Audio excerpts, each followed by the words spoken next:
స్తుతిపాత్రుడా మీకు వందనాలు, స్తోత్రములు నాయన. మరి యొక్క దినాన్ని మీరు మాకు అనుగ్రహించినందుకు ఈ స్తోత్రాలు. ఈ దినము దానియేలు గ్రంథం 11వ అధ్యాయం 32వ వచనాన్ని మేము ధ్యానిస్తుండగా ఈ వాక్యం మా జీవితాలకు ఎంతో ప్రయోజనకరంగా ఉండేదానికి కృప దయచేయండి. దానియేలు 11వ అధ్యాయం 32వ వచనంలో దేవుని ఎరుగువారు బలము కలిగి గొప్ప కార్యాలు చేసెదరు. The people that do know their God shall be strong and do exploits it. याव बांध कर बड़े काम करेंगे. బాగా గమనించండి, ఇక్కడ మొదటిది ఏమిటి? దేవుని ఎరగాలట. చాలామంది లోకములో క్రైస్తవులు దేవుని ఎరగని వాళ్ళు ఉన్నారు. అన్యుల సంగతి వదిలిపెట్టండి. అయితే క్రైస్తవులను చెప్పుకునేవారే క్రీస్తుని ఎరగకుండా ఉన్నారు. దేవుని ఎరుగువారు ఏం పొందుతారు? బలాన్ని పొందుతారట. అవును, బలం ఎట్లొస్తుంది? దేవుని దగ్గర ఎంత కనిపెడితే అంత బలం. దేవుని వాక్యం బలమండి. దేవుని వాక్యాన్ని బలాన్ని ఇచ్చేది. అందుచేతని నీ వలన బలమునందు మనుషులు ధన్యులు, వారు నానాటికి బలాభివృద్ధి నొందుతారట. బలము కావాలి.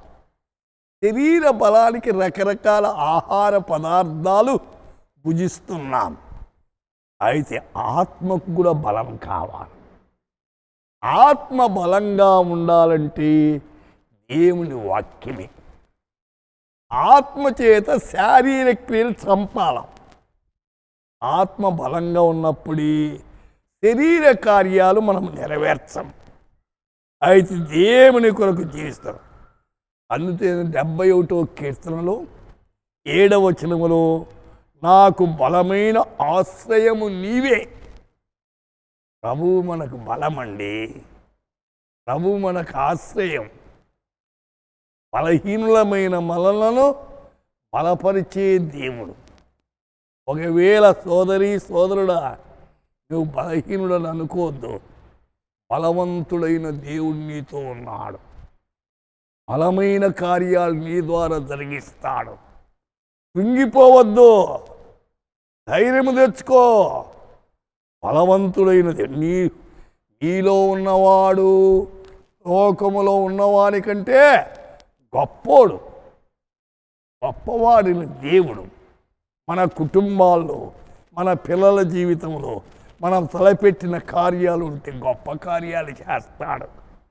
పరమగీత గ్రంథములో 8వ అధ్యాయం 6వ వచనంలో ఒక మాట ఉంది. ప్రేమ మరణమంత బలవంతమైనది. యేసయ్య మనల్ని ప్రేమించి తన ప్రాణాన్ని ధారపోశాడు. మనం నశించిపోయేది ఇష్టం లేక మన కొరకు తన ప్రాణం ఇచ్చాడు. మరణాన్ని జయించాడు. నరకానికి వెళ్ళవలసిన మనలను నిత్య జీవానికి, పరలోక రాజ్య వారసులకు చేశాడు. సోదరుడా, వినుతున్న శ్రోత, జాగ్రత్త. ప్రభువును నమ్ము. ఇంకా యేసును నమ్మకపోతే దేవుడు ఈ దినాన్ని నీకు ఇచ్చాడు. ఎందరో ఈ దినాన్ని చూడని వాళ్ళు ఉన్నారు. యేసు నీ హృదయంలో స్వీకరించి ఆయన బిడగా తీర్చబడి ఆయన రాజ్యానికి అర్హులుగా ప్రార్థన చేద్దాం. పరిశుద్ధుడవైన తండ్రి, వినుతున్న శ్రోతలు ఆత్మీయంగా ఎదిగేదానికి, పాపానికి దూరంగా ఉండి మీకు దగ్గరగా జీవించేదానికి దేవా మీ బలాన్ని పుంజుకొని గొప్ప కార్యాలు చేసేదానికి కృప చూపించమని యేసు నామమున ప్రార్థిస్తున్నాము తండ్రి. ఆమేన్.